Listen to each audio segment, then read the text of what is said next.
May 6, 1899, Volume 2. Luisa looks for Jesus amid the angels. This morning Jesus hardly made himself seen. I was feeling my mind so confused that I almost could not understand the loss of Jesus, when I felt surrounded by many spirits. Maybe they were angels. I cannot tell with certainty. While I was in their midst, every now and then I would investigate. Who knows, I might feel at least the breath of my beloved. But as much as I did, I found nothing that would reveal the presence of my loving good. Then all of a sudden I felt a sweet breath coming from behind my shoulders, and immediately I cried out, "Jesus, my Lord!" He answered, "Luisa, what do you want?" "Jesus, my beautiful one, come. Do not remain behind my shoulders, for I cannot see you. I've been waiting for you and investigating for the whole morning. Who knows, I might see you amid these angelic spirits that surrounded my bed. But I could not. Therefore I feel very tired, because I can find no rest without you. Come, for we will rest together." So Jesus placed himself near me and sustained my head. Those spirits said, "Lord, how quickly she recognized you. Not even at your voice, but at your mere breath. Immediately she called you." Jesus answered them, "She knows me and I know her. She is so very dear to me, like the pupil of my eyes." And while he was saying this, I found myself in the eyes of Jesus. Who can say what I felt, being in those most pure eyes? It is impossible to manifest it with words. The very angels remained astonished. May 6, 1906, Volume 7. God is Food and Life of the Soul. Continuing in my usual state, Blessed Jesus came for just a little with a loaf of bread in his hand, as if he wanted to refresh me, for I feel so ill because of his continuous privations that it seems that a mere thread of life keeps me alive, and that I would be reduced to ashes and consumed under this thread. Then, after he refreshed me with that bread, he told me, "My daughter, the material bread is food and life for the body, and there is no particle of the body which does not receive life from that bread. In the same way, God is food and life of the soul, and there must be no particle which does not take life and food from God. That is, animating all of oneself in God, nourishing one's desires in God, and making one's affections, inclinations, and love take life and food in God in such a way as to enjoy no other food but God alone. But oh, how many let their souls feed on all sorts of filth." Having said this, he disappeared, and I found myself inside a church, and it seemed that various people were saying, "Curse you, curse you," as if they wanted to curse the blessed Lord, and also creatures themselves. I don't know how. I comprehended all the weight of those maledictions, as though they signified the destruction of God and of themselves, and I cried bitterly because of these maledictions. Then I saw a priest celebrating at the altar as if he were our Lord, and coming into the midst of those who had uttered those maledictions, he said with a solemn and authoritative voice, "Maledicti, maledicti," at least 20 times or more. And while he was saying this, it seemed that many thousands of people would drop dead, some from revolutions, some from earthquakes, some in the fire, some in the water. It seemed to me that these chastisements were the precursors of nearing wars. I cried, and he, drawing near me, told me, My daughter, do not fear, for I am not cursing you. On the contrary, I say to you, benedicta, thousands and thousands of times. Cry and pray for these peoples. May 6, 1926, Volume 19. How the ones who live in the divine will are the first in the eyes of God and form his crown. The divine will unites all who live in it, and the acts done in it, as one single act. The origin of one who lives in it is eternal. I was fusing myself in the holy divine volition according to my usual way, and I prayed the celestial Mamma to be with me and to give me her hand, so that guided by her I might requite my God with all the love, the adoration, and the glory that everyone owes him. Now, while I was saying this, my beloved Jesus moved in my interior and told me, "My daughter, you must know that the first before the Supreme Majesty are those who have lived in my volition, and who have never gone out of my will. My Mamma came to the world after 4,000 years. Yet in the eyes of God she came before Adam. Her acts, her love, are in the first order of creatures. Therefore her acts come before all the acts of creatures, because she was the closest to God, bound to him with the tightest bonds of sanctity, of union, and of likeness. By living in our will, her acts became inseparable from ours, and being inseparable, these acts are the closest, as something natural to her Creator. Before and after do not exist in our will, but everything is first act. Therefore one who lives in our will, even if she came as last, comes always before everything. So it is not the era in which souls come out to the light of time that will be considered, but whether the life of my will has been in them as center of life, reigning and dominating in all of their acts, just as it reigns and dominates in the womb of the divinity. These will be the first. Their acts done in our will rise above all the acts of the other creatures, and all will remain behind. Therefore these souls will be our crown. See, as you were calling my Mamma in my will, to give me return of love, of adoration, and of glory, my will united the two of you together, and the love, the glory, the adoration which the sovereign queen did, have become your acts, and yours have become those of my Mamma. My will placed everything in common. The one has become inseparable from the other, and I heard in you the voice of my Mamma, her love, her adoration, her glory.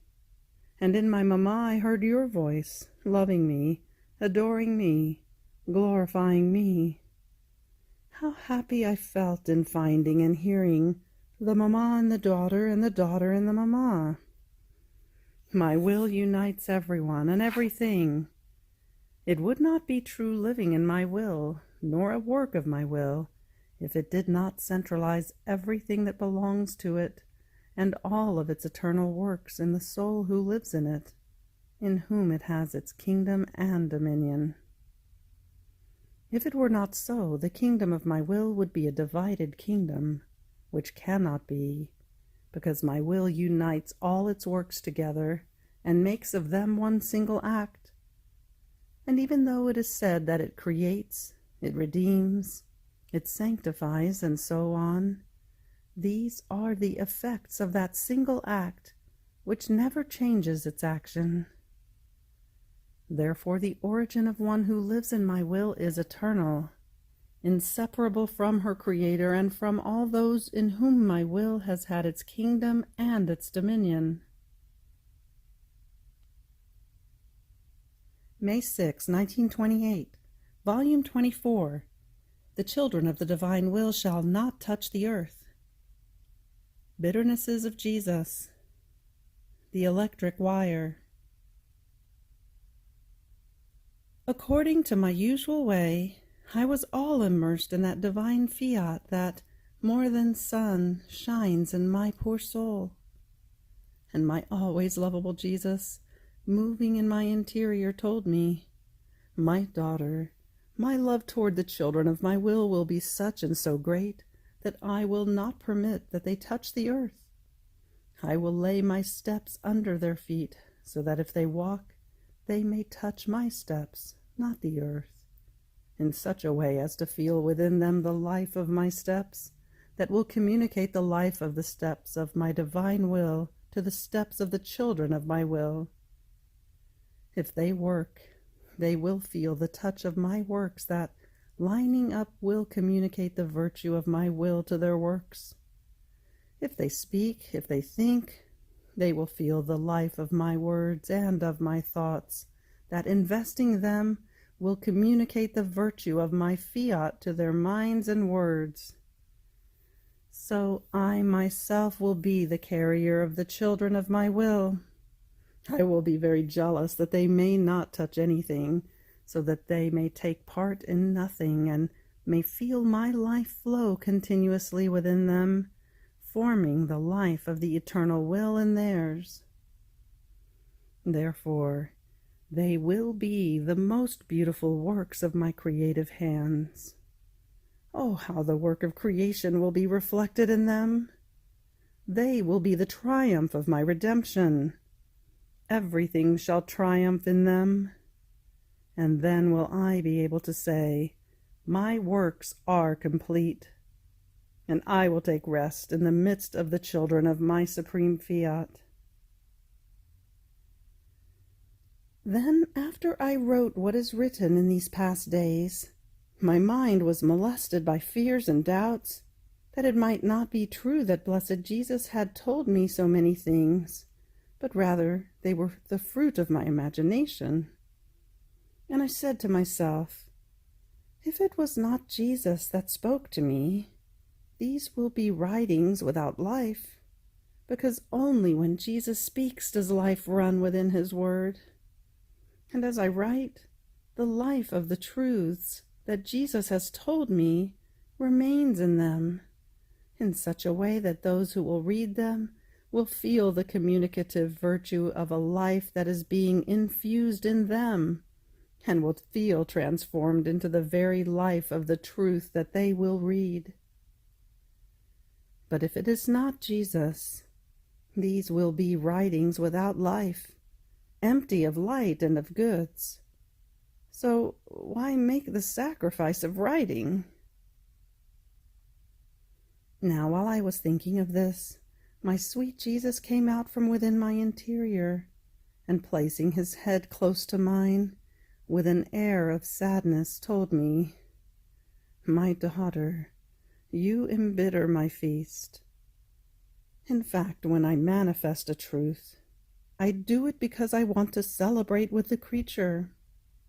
And if she does not have full trust in me, and begins to doubt, the feast is interrupted and turns into bitterness. I act like one of two close friends who, loving his friend very much, wants to pour what his heart contains into the heart of his friend. And as he entrusts to him his secrets and his hidden joys, he makes him aware of everything he possesses. But the friend who is listening shows he does not believe him, and begins to doubt what his friend is telling him.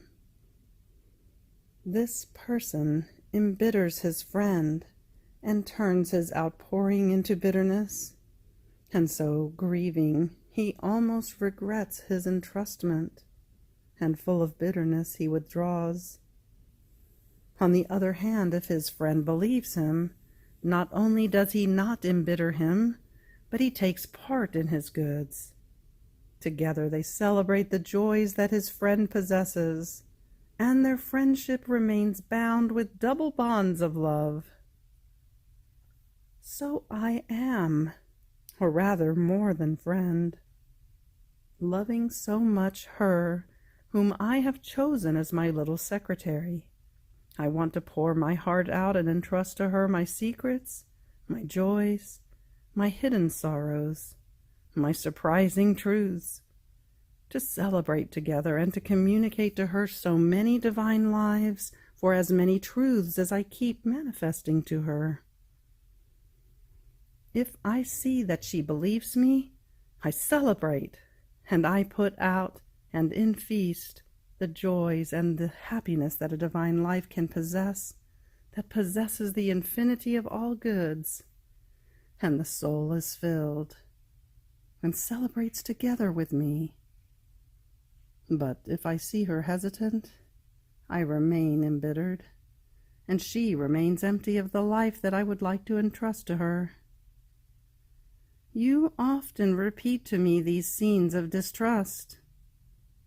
So be attentive, and do not want to turn my joys into bitternesses. I remained all confused, and did not know what to answer. After this I continued my round in the divine will, and my sweet Jesus added, "My daughter, as the soul enters into my will, she puts her electric wire in it that extends up to the point at which one wants to form light. In fact, the light is not formed where the wire is put, but where it ends, concentrating the electricity of light into a light bulb. Now, as the human will enters into mine, at the reflections of the sun of my Fiat, it converts into light and forms its little light. And the electricity of my will extends the wire of the human will and forms its little light, more than light bulb, at the point that the soul would like to reach before God. And God, on seeing the little light of the human will, invests it, and with the electricity of his divine light, he converts it into sun, and forms the most beautiful ornament for his divine throne. It is so beautiful and delightful to see that the soul from the earth, on entering my divine will, puts in it her electric wire for heaven, and extends so much as to reach its center, which is God, forming his adornment of light, and to see these lights converted into sun. May 6, 1934, Volume 33, Prime Purpose of the Redemption, to restore the life of the divine will in the creature. How God does the minor things in order to give a place for his greater works. I am under the very high waves of the divine Fiat, such that things and all its divine acts make one see and touch with his hand that all have origin in the divine volition, and all are bearers of a volition so holy. In fact, the primary objective of God, as much in the creation as in the redemption, was nothing other than his purpose that his palpitating life of divine will form in each creature and in everything. He wanted his royal palace, and the transfusion of all things and of each act into his will, and with justice and with reason, he being the author of everything and every one. Why marvel that by right he wants his place in everything? So I followed the divine will in its acts, and I arrived at redemption. And my beloved Jesus, stopping me and sighing, told me, "My daughter, and yet the primary objective of the redemption in our divine mind was to restore the kingdom of the divine will in the creature. It was this of the divine that we had placed in her, our operating will, the most noble, most beautiful act, and that in virtue of this we loved the creature even to folly. Because she had of ours, we loved ourselves in her, and therefore our love was perfect, full, and incessant, and as if we could not undo ourselves from her. We felt our will itself that from within the creature imposed us to love her, And if I descended from heaven to earth, it was the empire, the power of my fiat that called me, because it wanted its rights and its noble and divine act to be restored and placed in safety. The order would have been lacking, and we would have acted against nature if, descending from heaven, I would have placed the creatures in safety, and our will, that which is of the divine, our most beautiful act placed in them, beginning, origin, and end of everything, was not placed in safety, and its kingdom in them restored to them.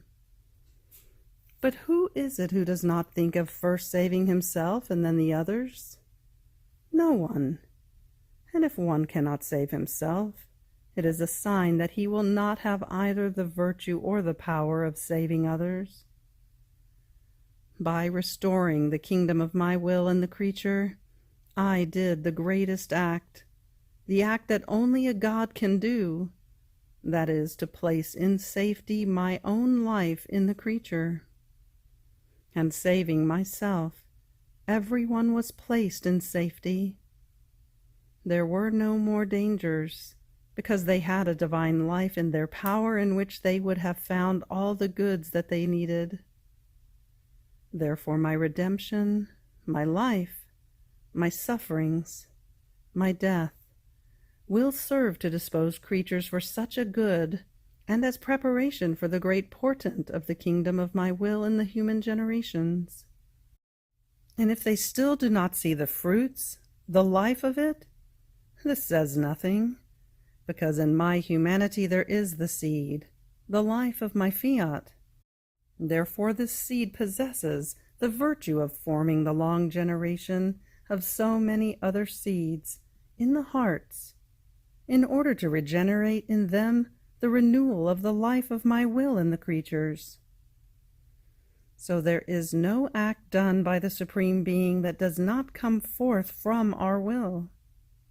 And so much is its love that it places itself as life in our act, and as life it demands its rights, that it wants to develop its life. Therefore how could I come to redeem if I did not restore these rights to my will? These rights, in order to come to redeem, were restored in my celestial mother and in my humanity, and only because it first had these rights could I come to redeem. Otherwise I would not find either the way or the place for where to descend. And my humanity contracted with it by way of sufferings, to restore to it these rights, to make it reign in due time in the human family. Therefore, you pray, and united with me do not spare the sacrifice of your life for a cause so holy and divine, and for love more heroic and great towards all creatures.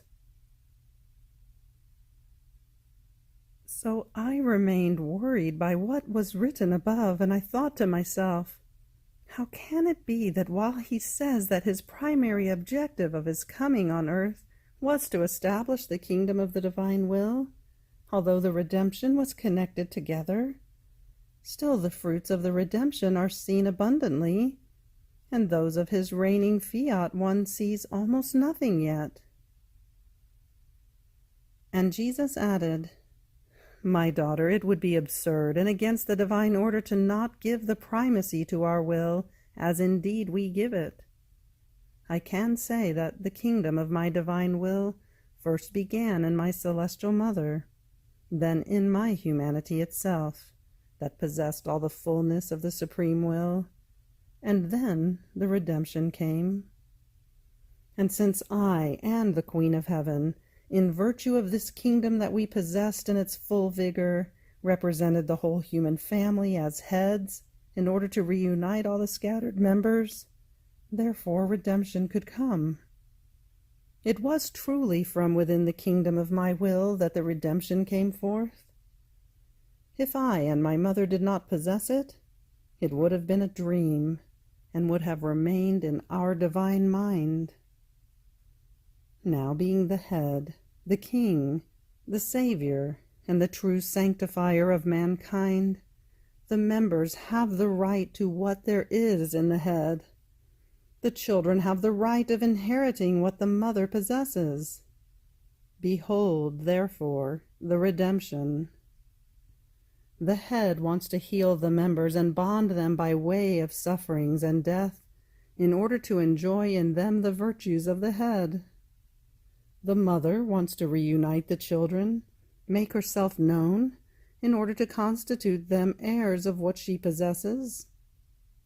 Behold the necessity of time, in a way that the redemption as prime act came forth from the kingdom of my will, and the redemption will serve as powerful means in order to communicate to the members the kingdom that the head possesses.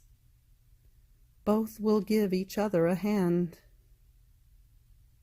And then if I love so much, I insist that in all things creatures have for sole beginning my will alone. Then I, who possess the life of it, and who must descend from heaven to earth, and who it cost me so much, should I not give the primacy to my will? Ah, my daughter, this says that it is not thoroughly understood, while one act of my will has more value than all the creatures united together. And it is so very certain that redemption had life from my will, while redemption did not have the virtue of giving life to my will. My fiat is eternal. It had no beginning either in eternity or in time, while the redemption had its beginning in time. And since my volition had no beginning, and it is the only one that can give life to everything, so it possesses by nature its primacy over everything. And there is nothing that we do not have our primary objective, that our will have its dominating, operating, and reigning life. But you say that the fruits of redemption are seen, while one sees nothing of those of the kingdom of the divine will. This says that they do not understand our divine ways. We do the minor things in order to give a place to our greater works, and in order to bring about our primary objective. Listen to me, my daughter. In creation, our primary purpose was man, but instead of creating man first, we created heavens, sun, sea, earth, air, winds, as dwelling for where to place this man and let him find everything that was needed in order to let him live. In the very creation of man, first we made the body, and then infused in him the soul, more precious, more noble, and that contains more value than the body. Many times it is necessary to first do the minor works in order to prepare the decency, the place, for our greater works. Why marvel, therefore, that in descending from heaven to earth, in our divine mind, our primary objective was to constitute the kingdom of our will in the midst of the human family?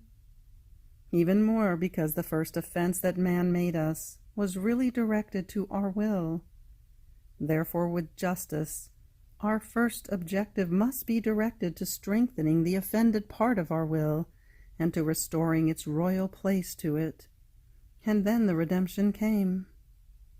And the redemption came in a superabundant way, with such excesses of love as to astonish heaven and earth. But why first?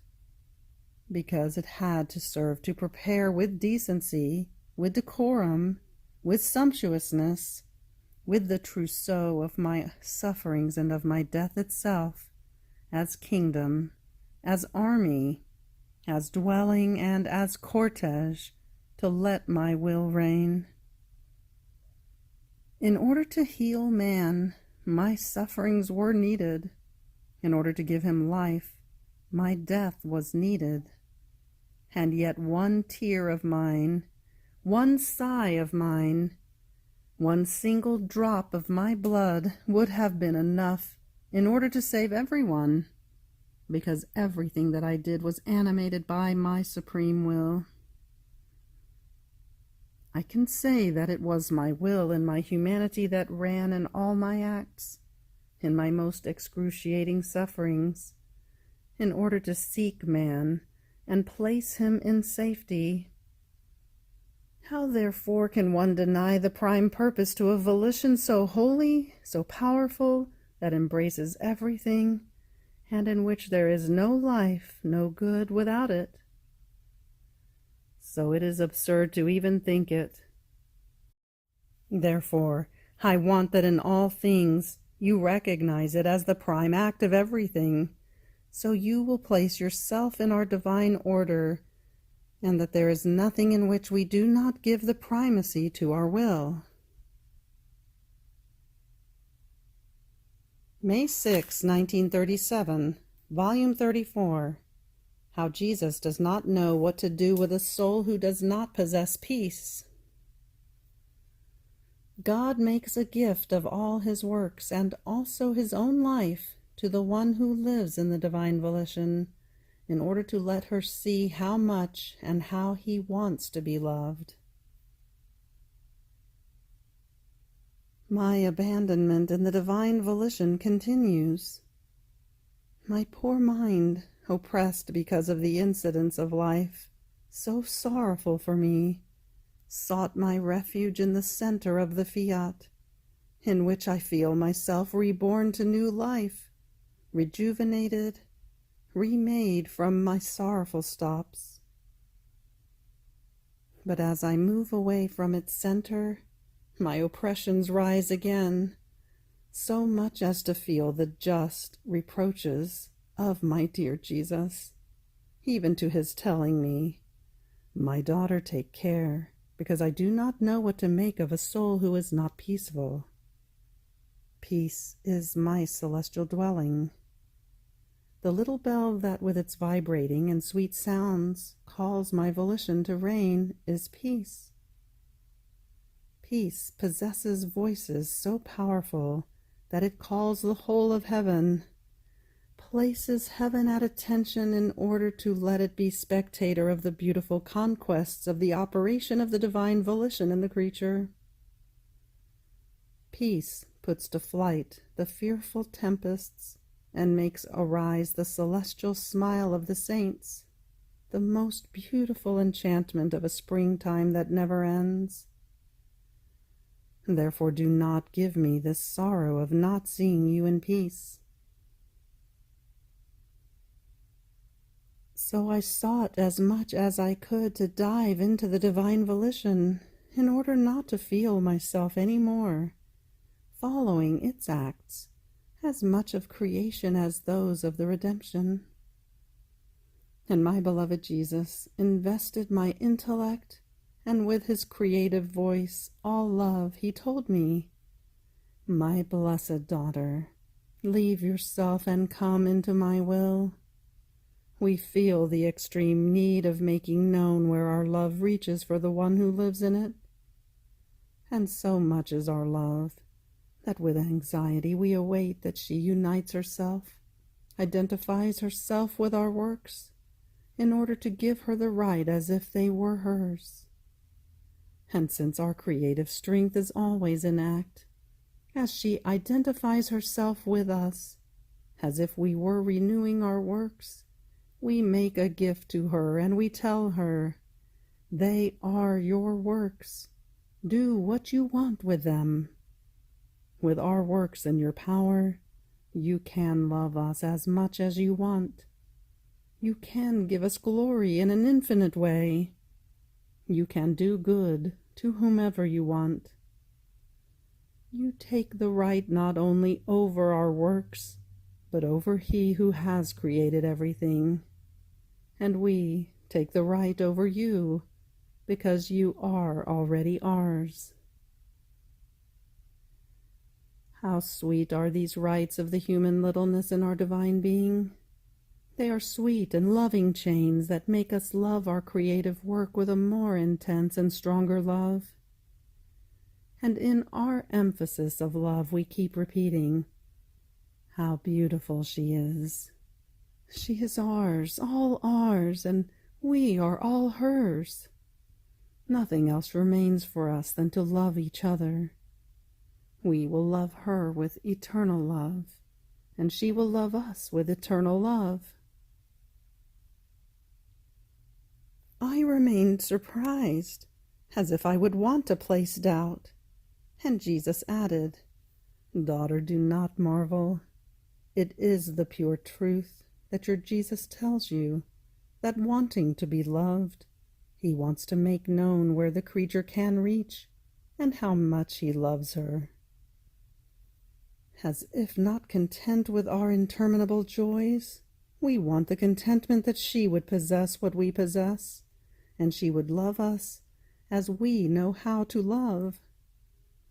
See, for one who lives in our divine volition, she is as connatural. She finds our fiat in the act of creating the sky, the sun. She unites herself to that act in order to do what it does. So much is our goodness, that with the union we have formed the marriage together, and in our volition we have formed the decided act of giving the sky, the sun, as gift to the creature. With this gift, she gives us the glory of an extended sky.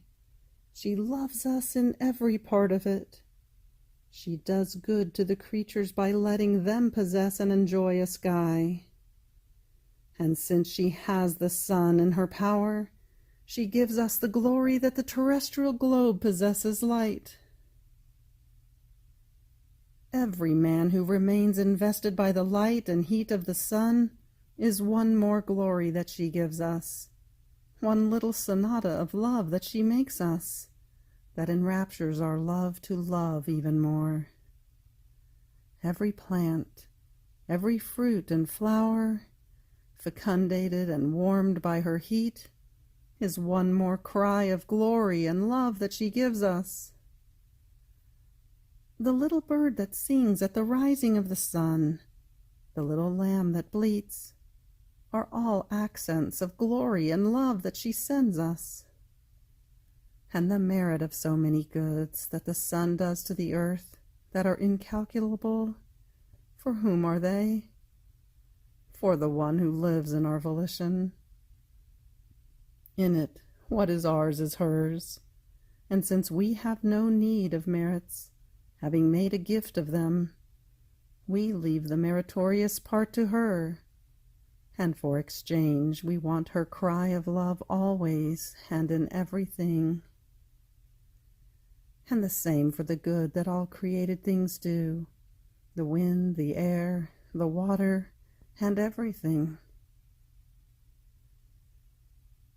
So I, in hearing this, not only remained marveling, but I wanted to make many difficulties.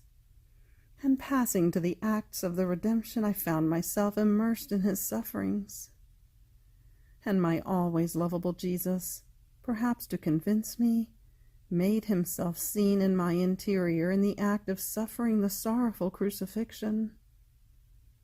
I took part of his sufferings, and I died together with him.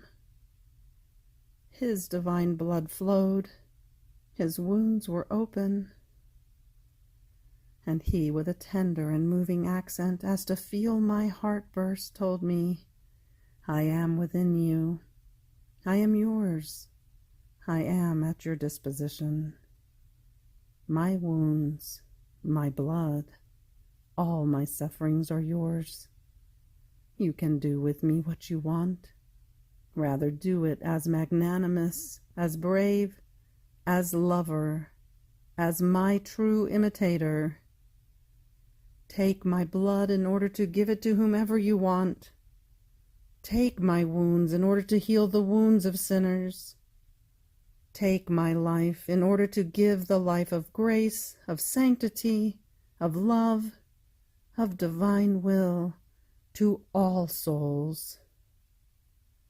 Take my death in order to make many souls dead in sin rise again. I give you all the freedom. Do it, Know how to be my daughter. I have given myself, and that is enough. You think of making everything redound to my glory, and of how to make me be loved. My will give you the flight in order to make you bring my blood, my wounds, my kisses, my paternal tendernesses to my children and to your brothers. Therefore do not marvel. This is truly the divine operation, to keep its works in the act of repeating them continuously, in order to give them so as to make of them a gift to the creatures. Each one can say, "Everything is mine. Even God himself is mine." And oh, how we enjoy in seeing them gifted with our works, possessors of their Creator. They are the excesses of our love, that in order to be loved, we want to make touched how much we love them, and the gifts that we want to give them. Then for one who lives in our volition, if we do not make a gift of everything to them, we feel as if we would defraud the creature, and this we do not know how to do. Therefore be attentive. Let your soul be embalmed by our divine peace, because we do not know what disturbance is, and all things will bring you the smile, the sweetness, the love of your Creator. May 6, 1938, Volume 36. Desiring it and taking the first steps are all that is needed to live in the divine will. How the divine will possesses the generative life and generates endlessly when it reigns. Inseparability of the works of our Lord from one who lives in his will. My poor mind is crowded with thoughts regarding the divine will. These thoughts seem like many messengers that bring lots of news about this will so holy. I was surprised, and my sweet Jesus, coming back to his little daughter, all goodness, said, "My good daughter, it is very easy to enter my will, since your Jesus never teaches difficult things. My love makes me adapt to human capabilities, so that the creature can do with no difficulty what I teach and what I want. You must know that the first indispensable thing in order to enter my fiat is wanting and firmly yearning to live in it. The second thing is to take the first step. Once the first step is done, my divine will surrounds the creature with so much light and attraction that she loses any desire to do her own will. In fact, as soon as she takes a step, she feels powerful. The night of passions, weaknesses, miseries is turned into day, into divine strength. So she feels the irresistible need to take the second step, which calls for the third one, the fourth, the fifth, and so on and on. These are the steps of the light that embellishes the creature, sanctifies her, and makes her happy, that puts her on the right way, making her similar to her Creator, to the extent that not only does she feel the extreme need to live in my will, but she also feels it as inseparable from herself as her own life. See then how easy it is. But wanting is necessary. My paternal goodness wants it too, always present in my will with grace, love, and goodness. Since I also want it, I add my contribution, my own life if necessary, to give her all the help and the means, even my own life as her own, in order to make her live in my will. I do not hold anything back when it comes to making a creature live in my will. My daughter, our love is so great that we fix different degrees of beauty and sanctity to adorn the soul in our divine will. We will make these souls different from one another, distinct in their beauty, sanctity, and love, but all beautiful, all unique. Some will remain in the sea of our light and will enjoy the goods of my will. Others will remain under the action of my operating light. These will be the most beautiful ones, with all our creative art and operating action. As we find the creature in our will, we can do whatever we want. She will be ready to receive our creative power, and we will delight in creating new beauties, unseen sanctities, love that we've never given to others, and which they could not receive, because the life, light, and strength of our will was missing. We will hear in her our echo, the creative strength that always generates love and glory, the continuous repetition of our acts and of our own life. This is the life of our Fiat, to generate. And where it reigns, it generates continuously, without ever ending, generates in us and keeps the life of the Most Holy Trinity, generates in the creature in which it reigns, generates our image, love, and sanctity. So we still have a lot to do in the work of creation. We have to reproduce our acts and works that will serve as the most beautiful ornament for our heavenly fatherland. After this, my mind got lost in the ocean of the Fiat, which made me aware of everything, and all seemed to belong to me as well as to God. Then my beloved Jesus, almost suffocated in his flames of love, added, "My blessed daughter, one who lives in my will has always been inseparable from her Creator. She was with us from all eternity.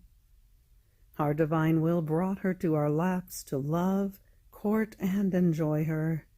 And since then we have felt her love palpitating in us, calling for the work of our creative hands to make of her one of our best images.